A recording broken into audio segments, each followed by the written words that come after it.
একটা মেয়ে যদি চায় যে আমি আমার ইজ্জত ধরে রাখবো, কোনো ছেলের ক্ষমতা নাই সেই ইজ্জত নষ্ট করে।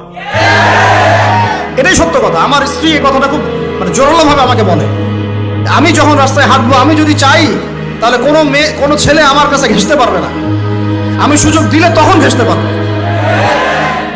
একটা মেয়ে যদি চায় যে একটা ছেলে আমার সাথে ইটিস পিটিস করুক, সে ছেলে করবেই করবে। একটা মেয়ে যদি চায় যে একটা ছেলে আমার পর্যন্ত আসতে পারবে না, আমি আমার ব্যক্তিত্ব গায়রত বজায় রাখবো, আমি ডিস্টেন্স মেনটেন করবো, আমি কোনো সুযোগ দিব না, ছেলে সুযোগ পাবে না কখনো। এত সহজ না।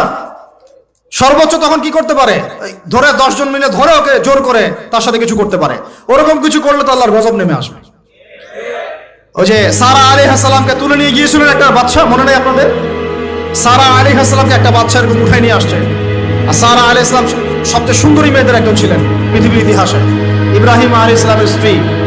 তখন তিনি হাত বাড়াচ্ছে তার দিকে ধরার জন্য, আর সারা আলাইহিস সালাম তখন বলছে, দাঁড়ান, আমাকে 2 রাকাত নামাজ পড়তে দেন।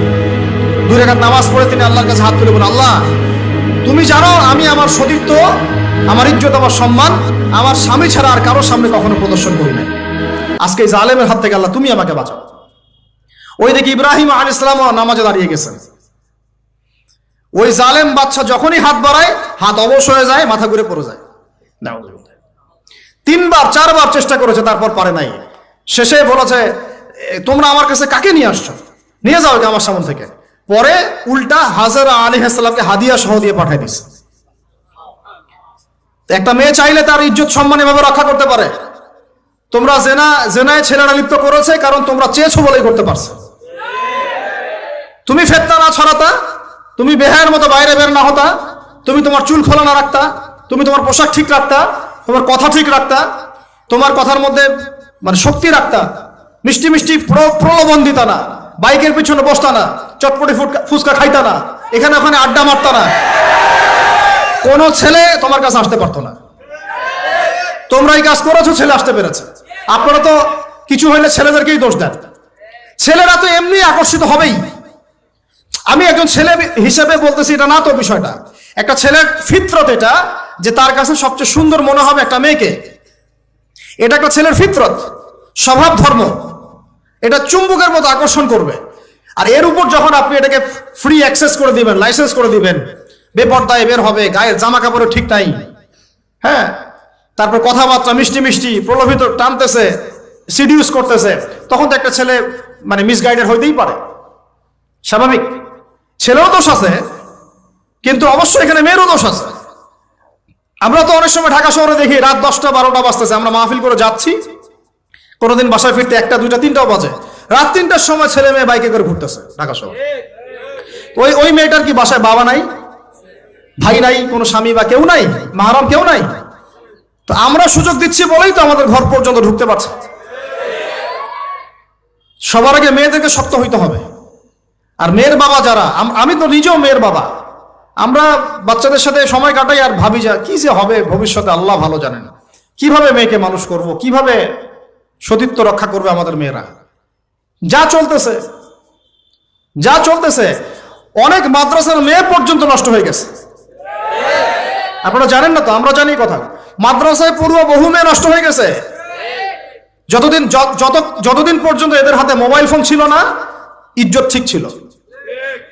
মোবাইল ফোনটা যখনই ঢুকেছে, ইজ্জত নষ্ট হয়ে গেছে বহু মেয়ের। আমি এরকম জানি, বলতে চাচ্ছি না। যাই হোক, ওই জায়গায় আসেন, ওই ছেলেটা তখন 100 স্বর্ণমুদ্রা অর্জন করেছে, কষ্ট করে আর্ন করেছে। যে আপনাদেরকে বলে যে নিজের পায়ে দাঁড়াও, তারপরে তোমার সাথে রাজি।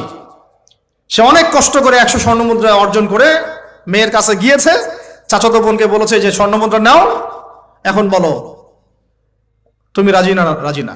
সে মেয়ে বলছে হ্যাঁ ঠিক আছে। তো এখন দুজনের মধ্যে যা হওয়ার তাই হচ্ছে, অ্যাডাল্ট আপনারা সবাই বুঝেন। কিন্তু এখন মূল যে কাজটা, স্বামী স্ত্রীর যে মূল মিলন, এই মিলনটা করার জন্য সেই ছেলেটা বসছে। হাদিসের মধ্যে আসছে এভাবে, 2 পায়ের মাঝখানে বসে পড়ছে ছেলেটা, এখনই জাস্ট শুরু করবে।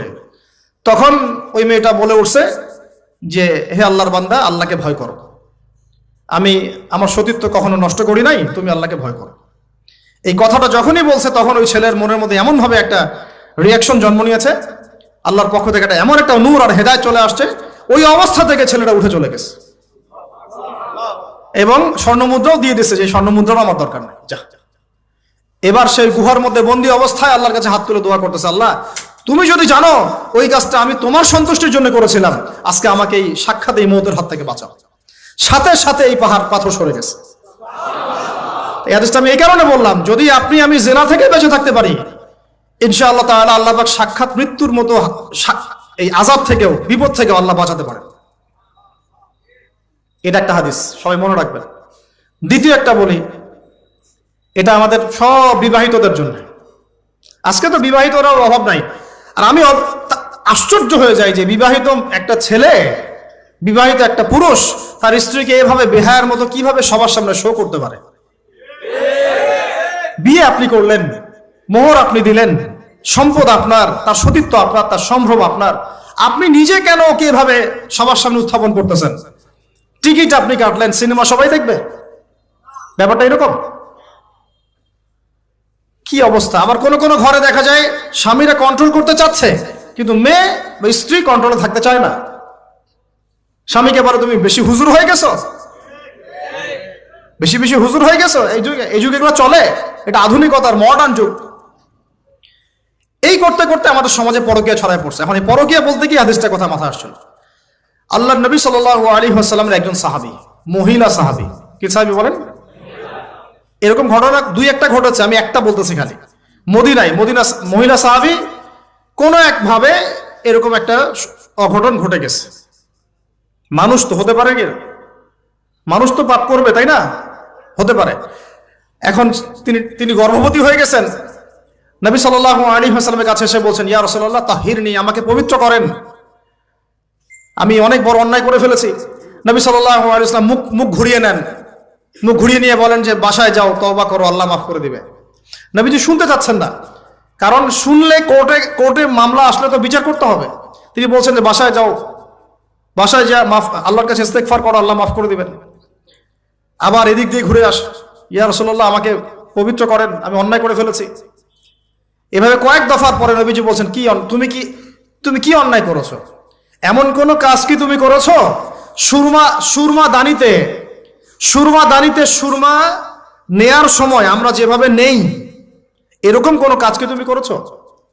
মানে উনি শব্দটা উচ্চারণ করলেন না, মুখ দিয়ে একটা এক্সাম্পল, মিসাল দিয়ে বুঝালেন, তুমি কি এরকম কোনো কাজ করেছো? অ্যাডাল্ট্রি কোনো কাজ করেছো? তো তিনি বলছেন, হ্যাঁ আমি গর্ভবতী হয়েছি। নবী সাল্লাল্লাহু আলাইহি ওয়াসাল্লাম আমার বিচার করে দেন।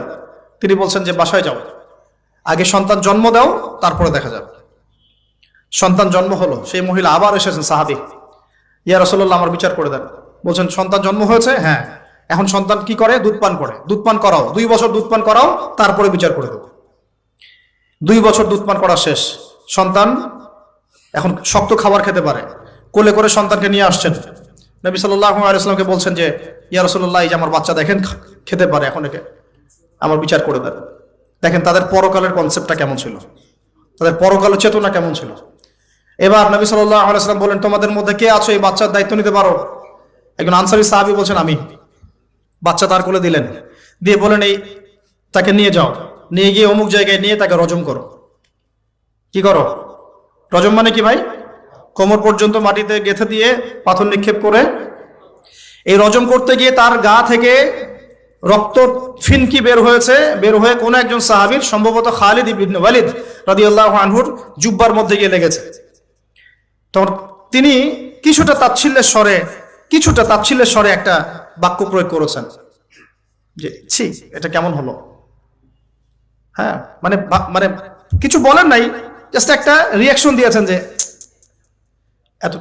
নবী সাল্লাল্লাহু আলাইহি ওয়াসাল্লাম এই কথাটাই বলতে চাচ্ছি আমি। তিনি বলেছেন, হে তুমি তাকে এভাবে করো না, আন্ডারএস্টিমেট করো না। এই নারী এই অপরাধ করার পরে যে পরিমাণ ইস্তেগফার করেছে, আল্লাহর কাছে তওবা করেছে, তার একার তওবা যদি মদিনাবাসীর মধ্যে ভাগ করে দেওয়া হয় তাও কম হবে।